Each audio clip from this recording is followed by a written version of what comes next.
Renungan pagi Rabu 9 April 2025. Teks Kisah Para Rasul pasal 1 ayat 8. Tema memberitakan Injil Allah.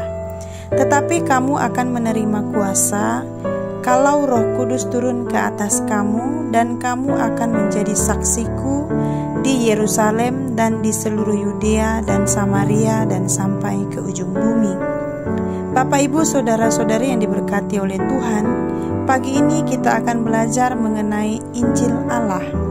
Injil Allah merupakan sumber keselamatan dan sumber pertumbuhan iman orang percaya. Sebab di dalam Injil itu adalah Yesus Kristus yang merupakan segalanya. Injil tidak akan didengar kalau tidak ada yang pergi untuk memberitakannya. Injil juga sangat penting sebab Injil sanggup menyelamatkan manusia yang ada di bumi ini. Ada 3 hal kenapa Injil harus diberitakan. Yang pertama, ada kuasa untuk menyelamatkan manusia dari dosa. Kuasa Injil bukan hanya sanggup menyelamatkan manusia dari dosa, tetapi kuasa Injil juga sanggup mematahkan kutuk. Dan kuasa Injil sanggup memulihkan hidup kita kepada yang benar.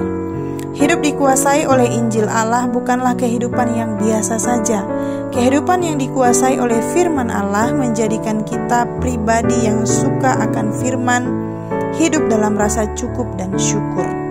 Menjadikan kita senantiasa hidup dalam persekutuan dengan Allah.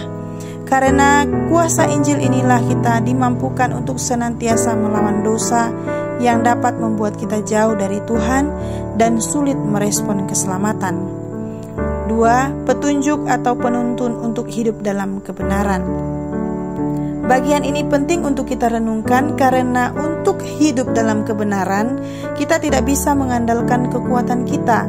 Kita membutuhkan kuasa Allah untuk tetap berada dalam kehidupan yang benar. Hidup dalam kebenaran bukan hanya menurut pandangan kita manusia baik, tetapi harus sesuai dengan kebenarannya Allah, yaitu firman Tuhan. Ketiga, menjadi sumber kekuatan dan penghiburan sejati. Kekuatan dan penghiburan sejati hanya ada di dalam Yesus Kristus. Bagian ini yang harus kita pahami ialah kekuatan yang mampu memberikan kita ketenangan, senantiasa bersyukur dalam keadaan suka maupun duka, dihiburkan oleh sukacita yang dari Tuhan, dan apapun yang kita kerjakan selalu menghasilkan dampak positif. Biarlah Injil itu senantiasa tinggal dalam hidup kita. Tuhan Yesus memberkati kita sepanjang hari ini. Salam.